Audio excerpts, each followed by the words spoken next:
Hi, everyone. Welcome back to another episode of the Teams for Business podcast. I'm so glad you could join us on today's episode. I'm your host, Kywin. I'm Jack. I'm Ivan. And I'm Jackie. Today, we'll be talking about the NBA from a business perspective, looking at the sheer amount of money that players and owners make. So, for context, the NBA currently makes about $10 billion every single year, whether that be from game tickets, merchandise sales, etc. And currently, the NBA playoffs are happening, and playoff tickets are at like an all-time high. Some going for record prices over $20,000. And like I said, the NBA generates revenue from like various sources, including like media right deals, sponsorships, merchandise sales, ticket sales, and licensing agreements. And media rights deals are basically broadcasting NBA games on television and digital platforms, which most people watch the games through. And just to jump right in, before we get to the business side of things, do you guys have like favorite NBA teams, and what are they, I guess? I guess I can go first. So, definitely Golden State Warriors, but they lost against the Lakers. So, my prediction for the finals, the Heat look really good, but I don't know if they will win the finals. But my best bet will probably be the Heat. I'll go next. I mean, my favorite team's the Bulls because obviously I live in Chicago, so it's very local. So I think for my prediction for like the final, the Nuggets are up 3-0 against the Lakers. I'm not sure if the Lakers can come back from that. The Heat look good. Jimmy Butler's been in great form, but I do think that Nuggets will win the the overall title. I feel like Jamal Murray has been in great form, and his partnership with Nikola Jokic is invaluable. And it will be, it will definitely probably like I think will win the championship. I think. Yeah, I'm not the biggest NBA fan. I don't really watch basketball like that. So like for someone that doesn't really watch basketball, I kind of don't really know any of the teams. I just know like the big celebrity names kind of. And when Jack was mentioning some of the teams' names, I just think they're kind of funny, like the Nuggets, the Bulls or stuff. So kind of funny looking at it from someone who doesn't actually watch the teams. Yeah, I definitely agree. Yeah, I'm from the Bay, so Warriors fan, but of course, they lost. And yeah, both the Nuggets and the Heat look really good this year. Jumping into like NBA fans, have you guys like seen bandwagons? Like I know like with the Warriors, like how they put together like a dynasty of like really good players, right? And then fans start jumping on that were never fans before, I guess. Have you guys like noticed like any of your friends or like just have seen people just like hop on to a team that like I guess they weren't fans originally? Yeah, definitely the case. So when I got into watching basketball, it was like 2015, 2016, because the literally the Warriors got me to watch basketball because like here in the Bay Area, like we didn't really have a good sports team. If like we had the Giants, we had the Sharks, but like they're not as popular as basketball. Um, but like when the Warriors started gaining popularity, and when like they had such a dynasty, had the Splash Bros, whatever, everybody started becoming a fan of the Warriors, and and then like you can definitely see that by the stadium. Like they moved from the Oracle Arena to the Chase Center, and you can definitely see the money coming in. Like there's so much money going to the Warriors. Like the Warriors have become such a lucrative team, yeah, because of like the dynasty they built. I can definitely agree with that. Uh, I think for bandwagons, I just think that a lot of people like jump onto like the teams which have like a ton like superstars. So like I feel like a lot of bandwagons currently, there are probably still a few bandwagons that are like Warriors fans because like the Warriors have built such a dynasty and the Splash Bros are still together. But we've also seen like the Nets in the past years, they probably had some fans bandwagon them, but they were kind of underwhelming. So and then they split up, which mean that like the bandwagon also probably moved somewhere else, and we could also definitely see some bandwagons on the Lakers because LeBron is there. He's got a huge popularity, and he's teamed up with AD, and that pairing also has championship potential.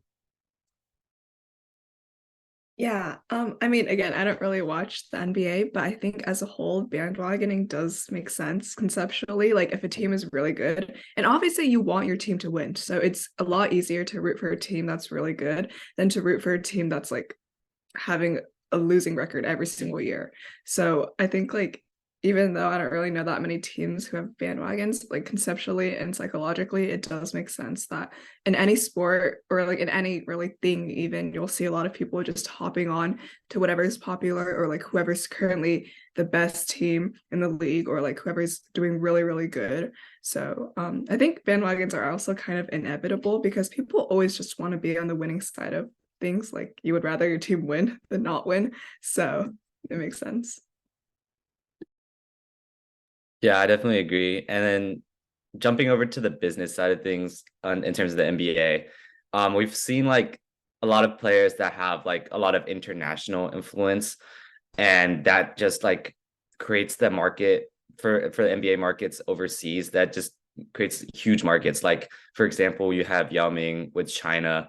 I know they were buying so many jerseys, like that just creates a whole like fan base that's outside of the USA where the NBA is like originated, right?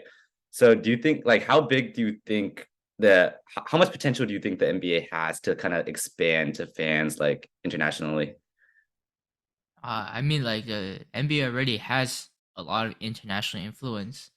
Like, um, pretty sure basketball is one of the most popular sports in the world, and if you have the NBA, which is basically pulling talents from around the world, literally, like they do have scouts that are like going to Africa, going to a lot of like a bunch of like different countries that are not the USA to scout young talents. And being that basketball is already such a big thing and it's getting bigger and bigger day by day, which is especially the thing with like China, especially with like Jeremy Lin. He was extremely popular with like I remember when Jeremy Lin came, like he made like a documentary and I watched all of it because he was such a big name in every Asian household because like we never really saw Asian after Yao Ming, and then here comes Jeremy Lin, and then suddenly basketball gains so much more popularity because there are people that you relate to playing basketball at professional level. So it's definitely creating bigger markets, and like I know Taiwan also is like the Shanghai Sharks have been getting a lot of popularity recently. Maybe not as a good thing, but it is definitely people are not only looking at NBA, they're looking at the Euro League, they're looking at Taiwan basketball leagues in Taiwan, looking at basketball leagues in mainland China, because it has grown to such an international thing where like there's no explicit league that's worse than the other. Like maybe the Euro League doesn't have as much popularity, they're not at big names, but they have usually better playing, and then you get better how do you say it, like people enjoy watching EuroLeague more than NBA, which is what they say. So such a big market overseas, it's definitely not a joke anymore.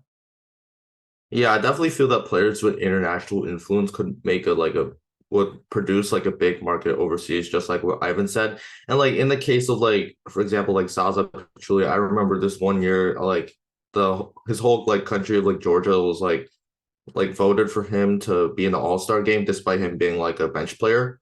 And the NBA saw that and they're like, oh no, we can't have that because he's a bench player and stuff. So that could be like a little bit of a bad thing because like sometimes when the international influence back a player who doesn't like deserve to like be in like such a popular event like the All-Star game, like I think it might like the All-Star game might be like in that case the NBA did step in, but if they didn't step in, like it could be a big problem because the All-Star game is supposed to like showcase like the best talents of like the NBA to like the world.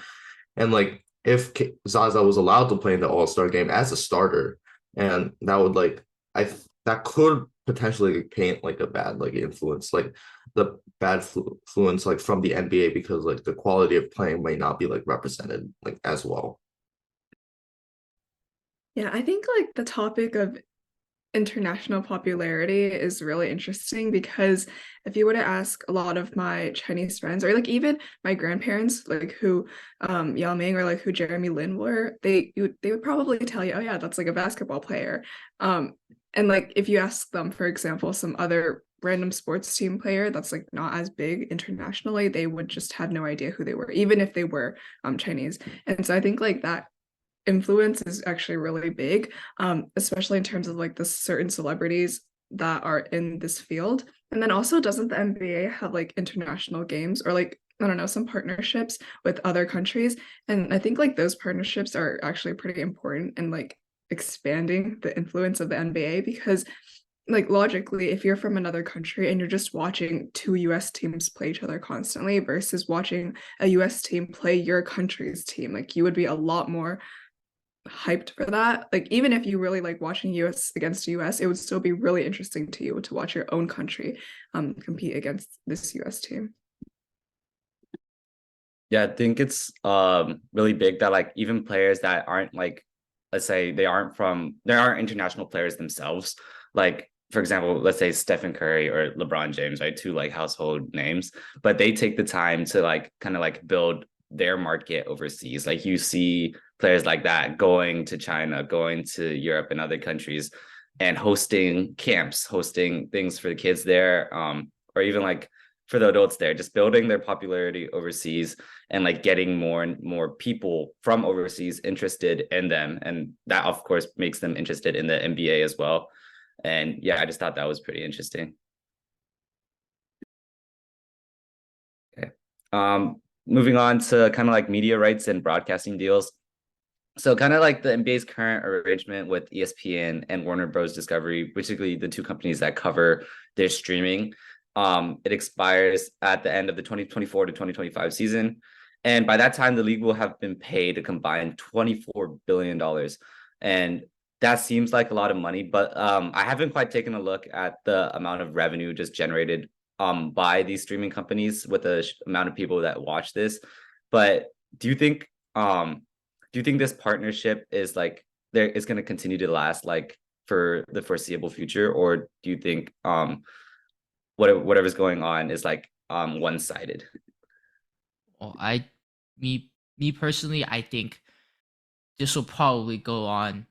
Like we will definitely see the contract numbers go up as time goes on because of the international influence the NBA is getting, and more popularity even within the United States.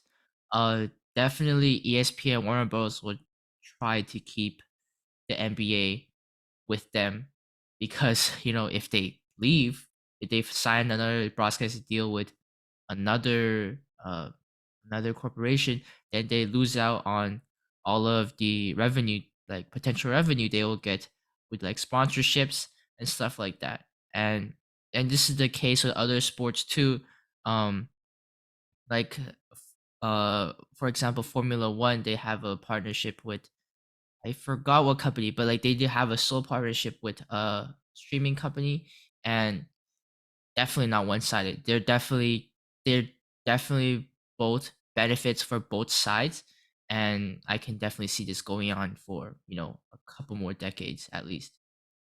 Yeah, I agree with Ivan. For like the most of the NBA games that I have like tuned into, like it's been either ESPN or Warner Bros. Discovery, and those are like really popular like forms of like watching for like many Americans and overseas like watchers. And I can definitely see like the contracts being renewed and then being like extended over time, possibly with more money, and definitely the popularity of like these like will increase, which causes like the revenues to increase. I'm pretty sure I don't remember which one hosts the All-Star game, but it was definitely one of those two. Like one of those two between ESPN and Warner Bros. And those are like really popular events. So ESPN and Warner Bros. Are like both like broadcasting those events. And we could, since they are doing that, we could definitely see that they're like really popular and like reliable for the NBA. And the NBA and these two companies are both generating like a lot of revenue from like the people watching, and we could definitely see this partnership grow over time and extend into like the future. Yeah, I mean, I think like for the NBA, because there's so many people watching it, like these deals are worth so much money. And then you said that like it's almost around $24 billion for the contracts. And like that sounds like a lot. And like obviously it is a lot, but like when you consider the amount of people watching it and like the NBA itself, like how much the teams are worth, how much the players are worth, the amount of revenue they draw in from like other things, like that number, they all kind of just work together. And like for the big sports leagues, like NFL, like the other things too, like those contracts are actually just huge for all of them. And so like that industry, I think as a whole is just really big. And there's like a lot of profit to be made from them too.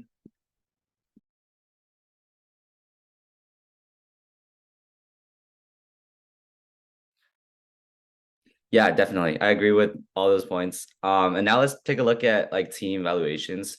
The most expensive NBA team are the New York Knicks, and they're valued at around $6.12 billion.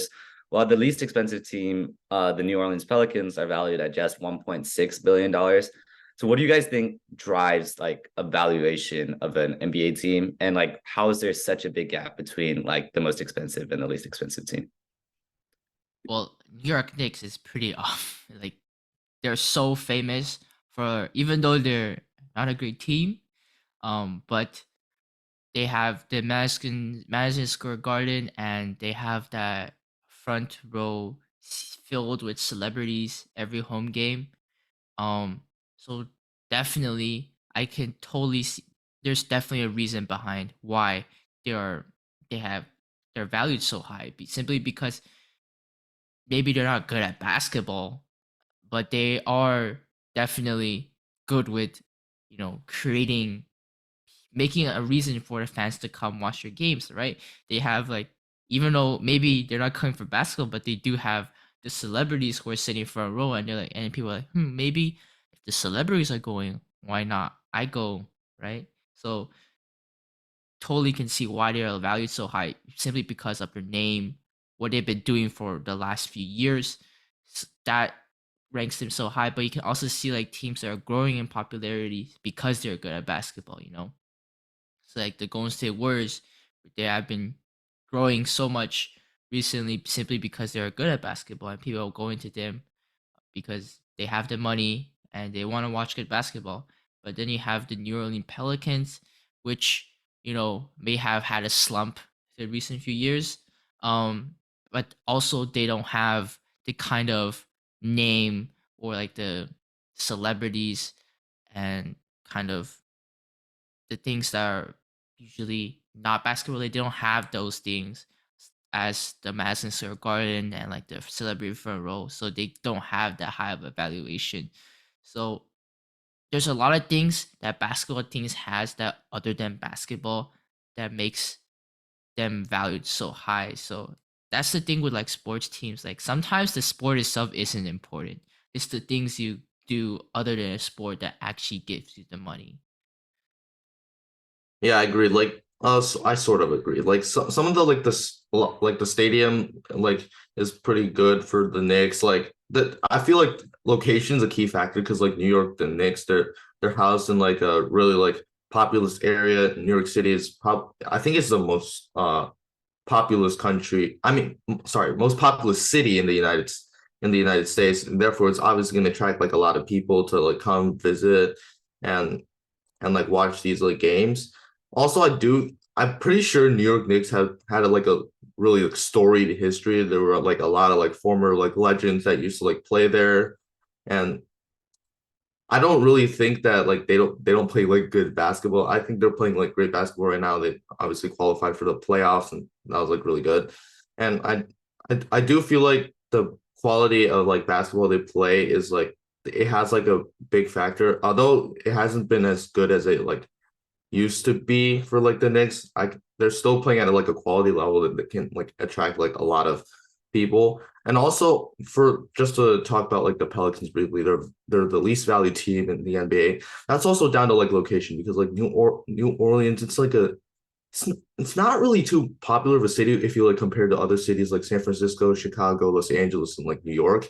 And also their team, like in general, like overall, looking back at like the history, they've pretty much had like a losing record and like more losses than wins, basically. That's what I meant. But like and then like although we expected like Zion Williamson like getting drafting Zion to like raise like the value of like the Knicks, like he's been injured a lot, so people haven't been like able to like watch him play that much. So we could so I guess that also like contributes like the quality of like the basketball that's like played in like the New Orleans Pelicans. Like they can't play at their best because like their best player is like injured or something like that.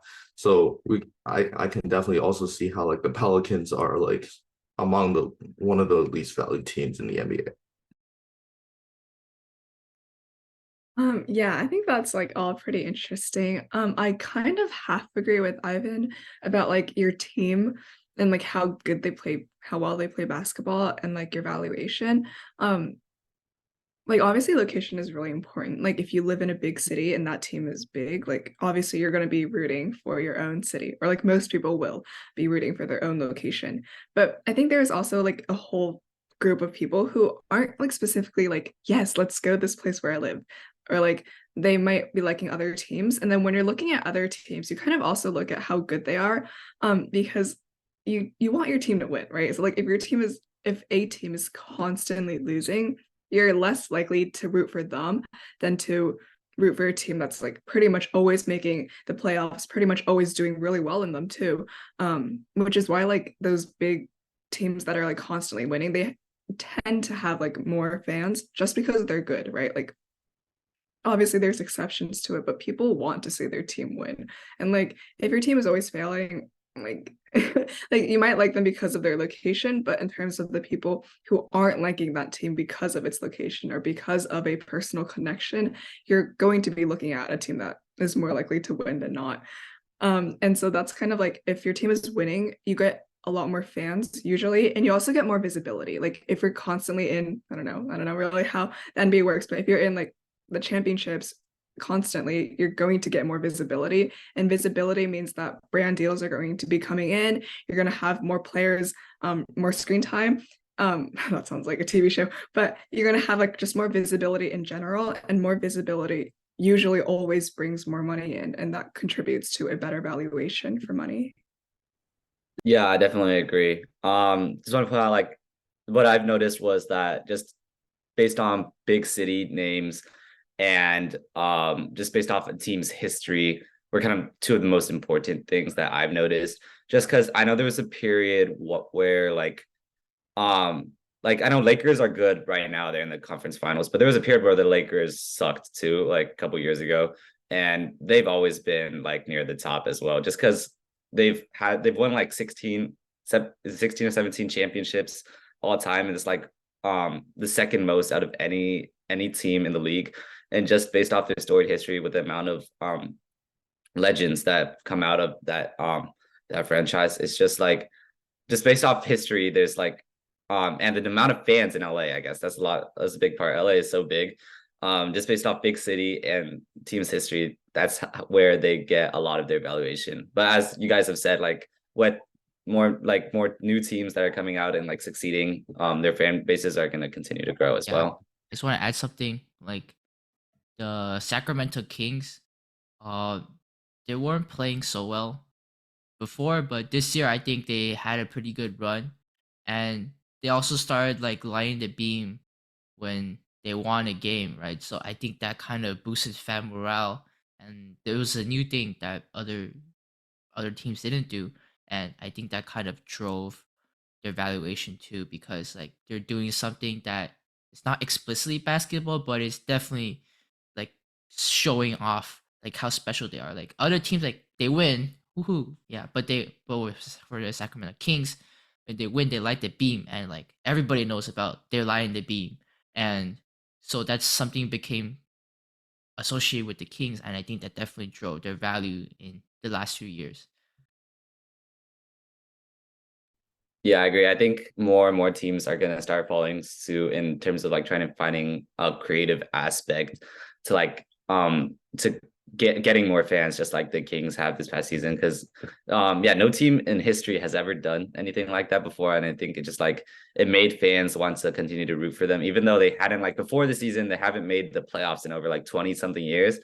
So, and with this new thing, I think it also motivated the players to kind of like play hard. You know, every single time you win, you get a light a beam, and yeah, they made the playoffs, and they're actually like the third best team in the Western Conference in just terms of record. So, yeah, I think a lot of teams like are gonna like kind of go off what the Kings have been doing this past season.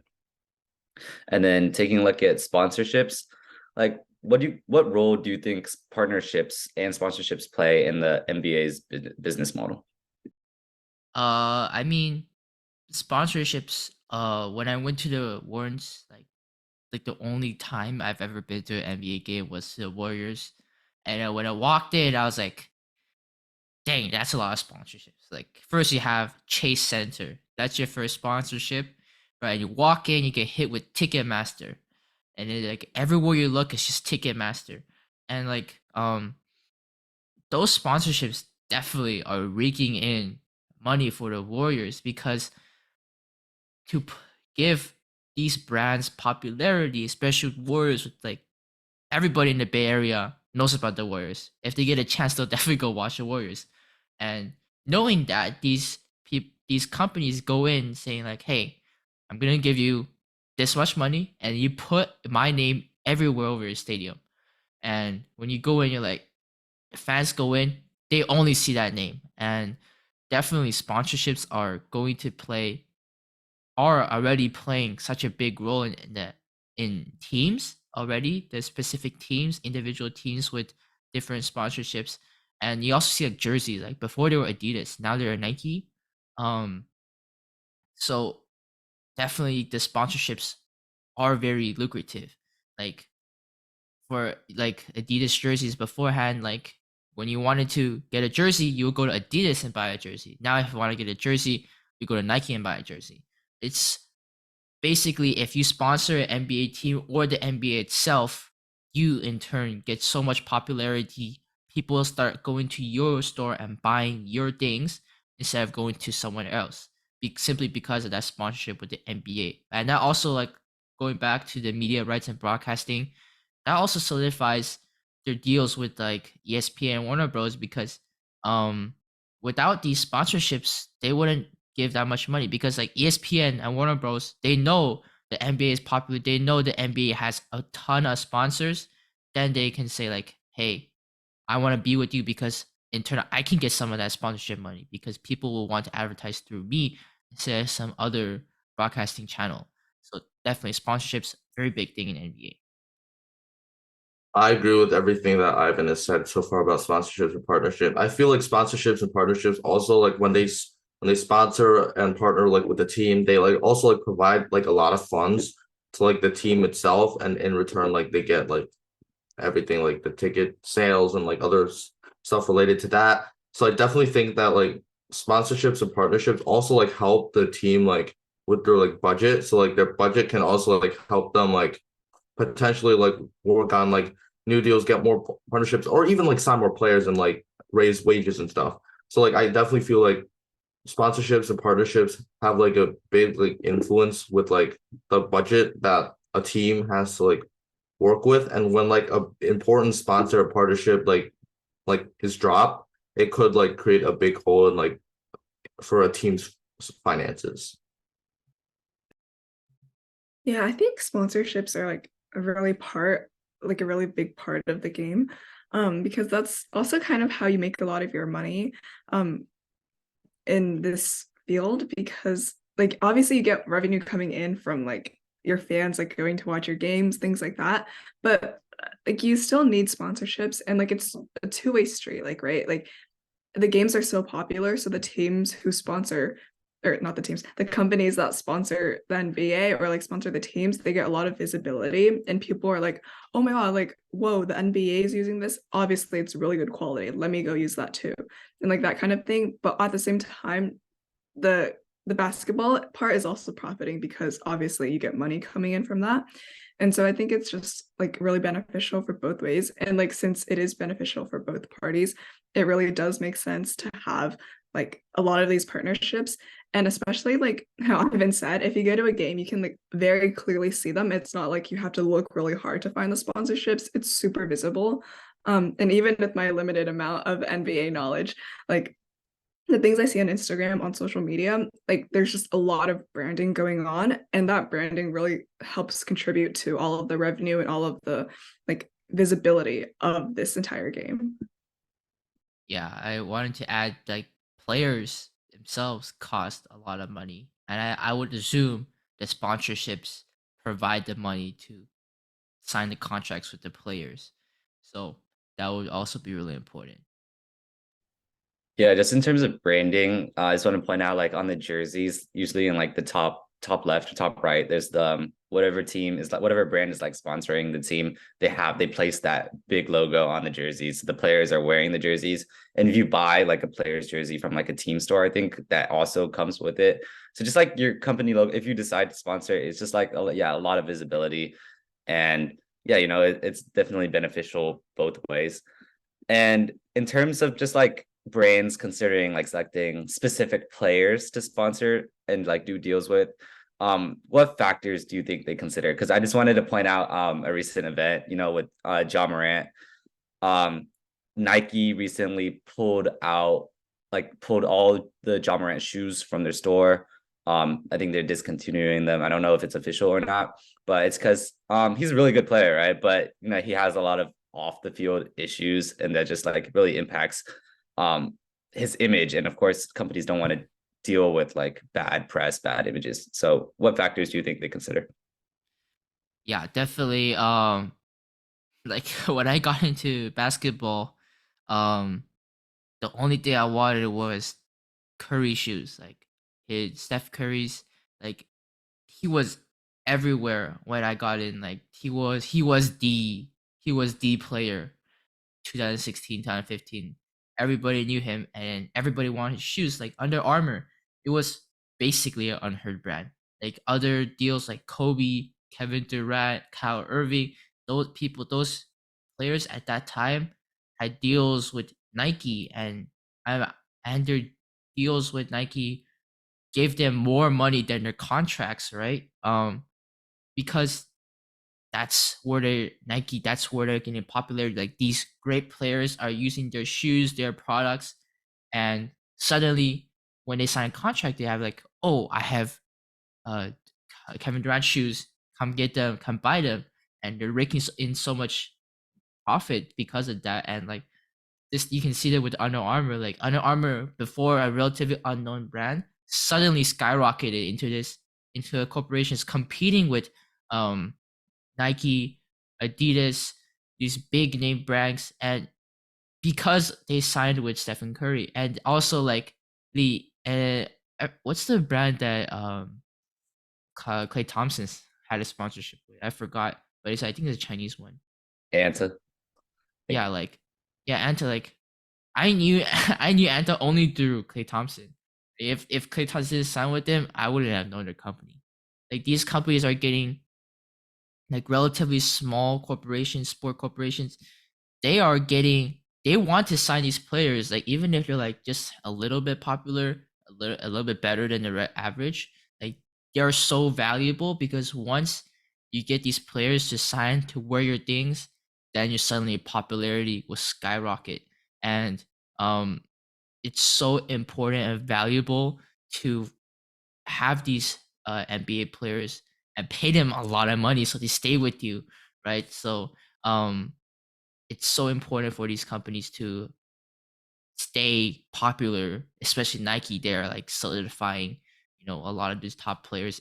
All of these top players want to sign with Nike, but because Nike are paying so much, but once other companies like Adidas or Under Armour, they start paying more than Nike, then Nike would be like trying to compete with finding sponsored players and keeping their popularity ranks.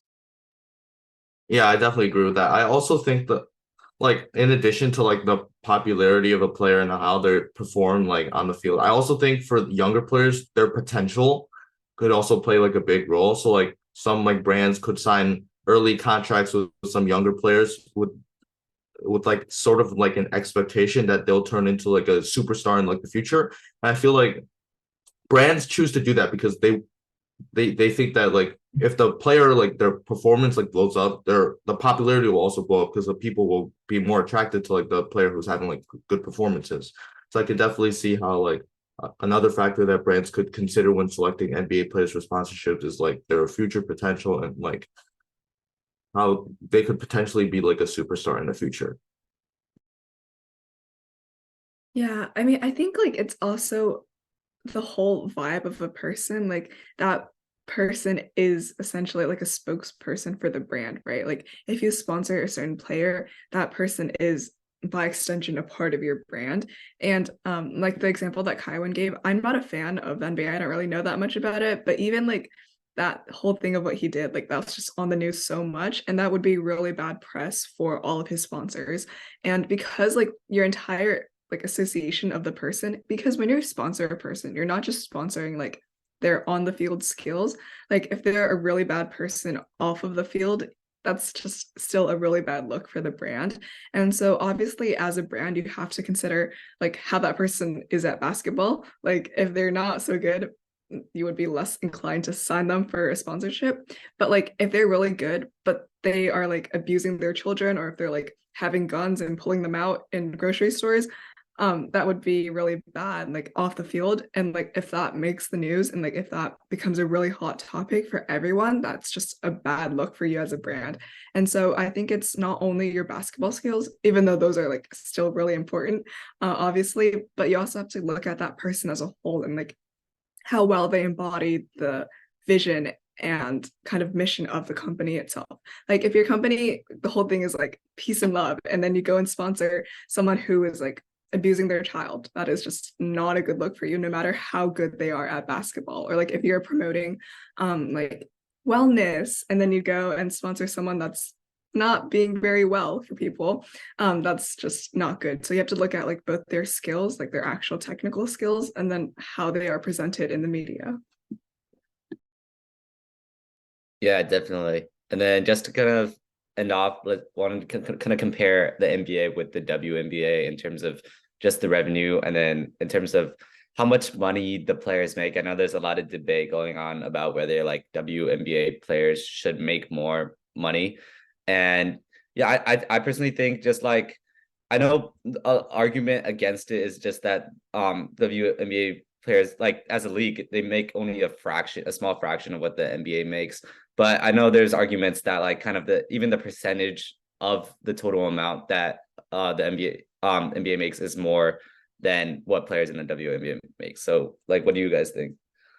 Well, I personally think that sport is in itself a business. Like sports is entertainment, it is a business, and the amount of work that you put into something doesn't necessarily translate to the amount of money you will earn. Like, I'm not saying WNBA players are working less than NBA players. It's just that simply because they don't have the sponsorship money, as much sponsorship money as the NBA, as much ticket sales as NBA, they're physically unable to pay WNBA players as much. Like maybe they aren't paying them fairly. That's a other problem on its own. But if we're talking about like straight contract deals, I can't see like it's definitely not possible for WNBA players to be paid at the same level of NBA players simply because the league itself is not earning that much money. And but I can definitely see WNBA taking off soon because uh that what was it, the NCAA finals within the, well, I forgot the two colleges, but the women's basketball took up, like on Twitter, it was exploding.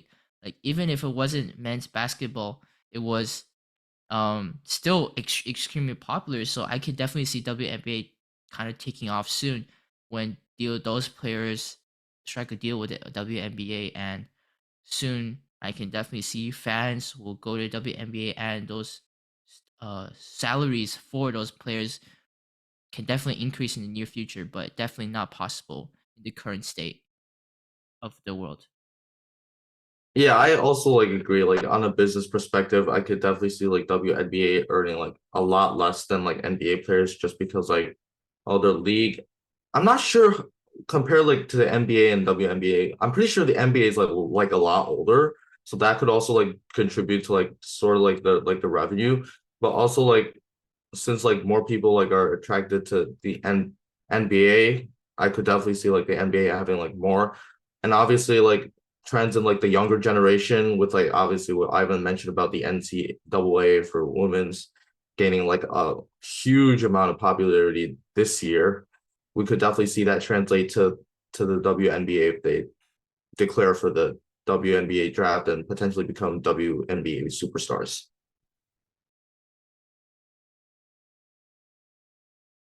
Yeah, I think the topic of should these WNBA players be paid more is definitely like a really big thing.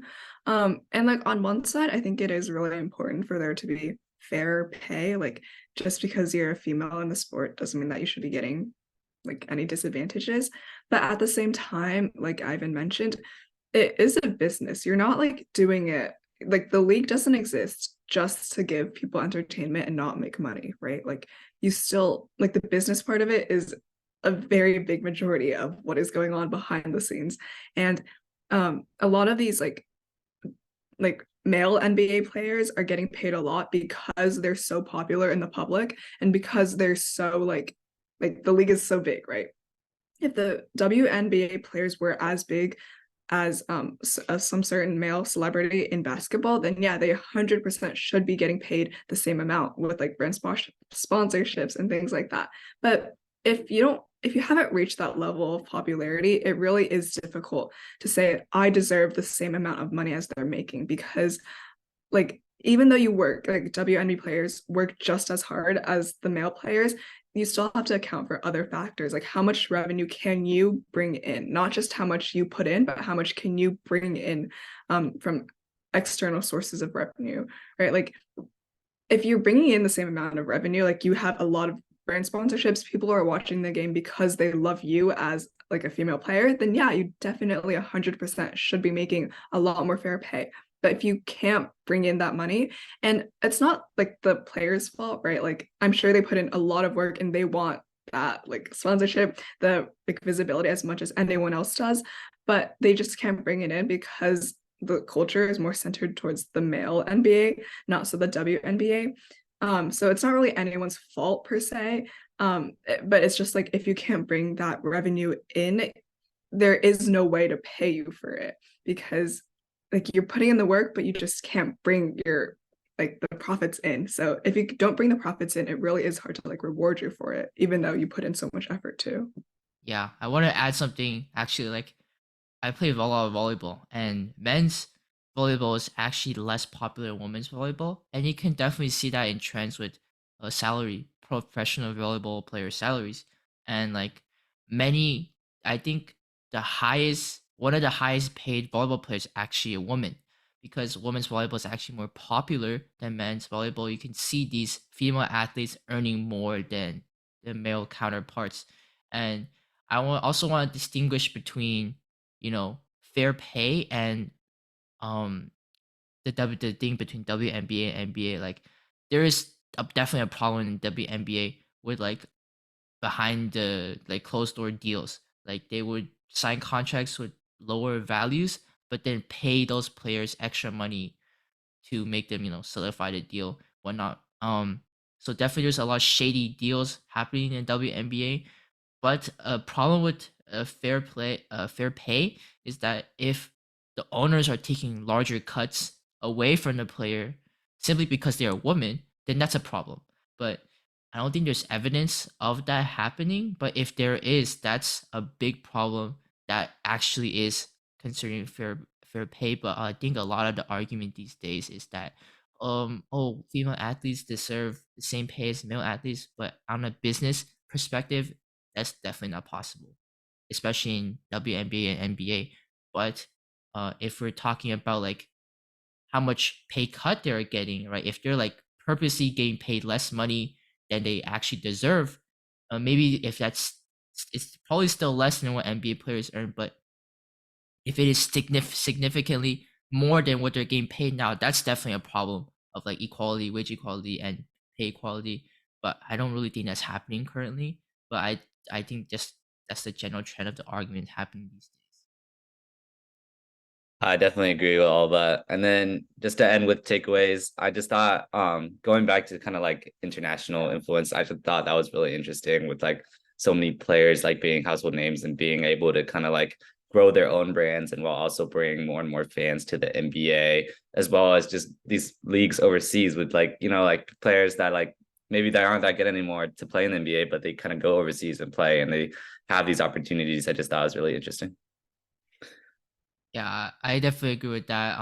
And also like to learn more about team sponsorships because before I was like before sponsorships always seemed like just money for the players, but never really saw realized the corporate side, like how much they have to take into consideration, especially with players like John Morant, incredibly talented players on the court, but maybe not talented people on the streets.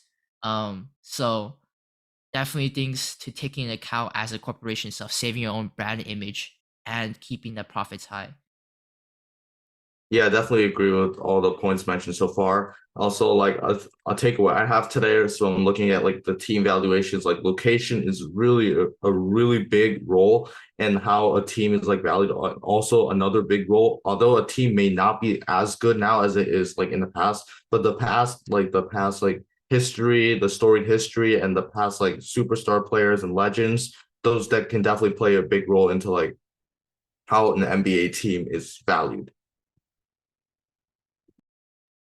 Yeah, I think another one of my takeaways is like the WNBA versus NBA pay because I mean, I think we can all agree that it would be really great to see them being paid on the same scale and like being paid the same amount.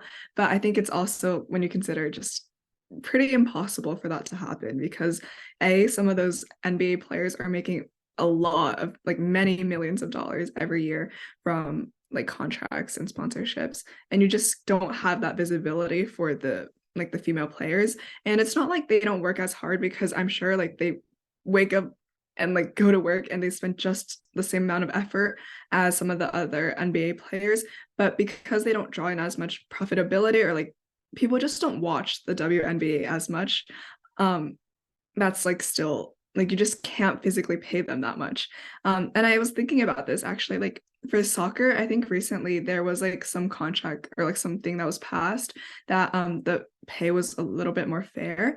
And I think that is possible because there isn't that big of a gap between the male and female teams for the United States at least. Like I think like both of them, there's still like a gap in like which one's popular, which one's less popular, but like it's not so much of the whole thing between the NBA and WNBA, where it's very clearly that the NBA is so much more popular than its female counterpart.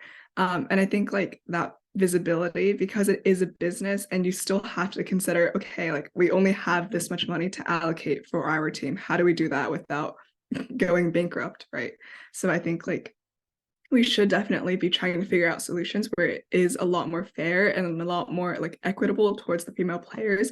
But if conditions remain the same, as in like WNBA still isn't as popular as the NBA, there really isn't that much that the teams can do for that. Yeah, and that's it for our episode on the NBA. Thanks for tuning into our Teams for Business podcast, and we'll see you guys next week.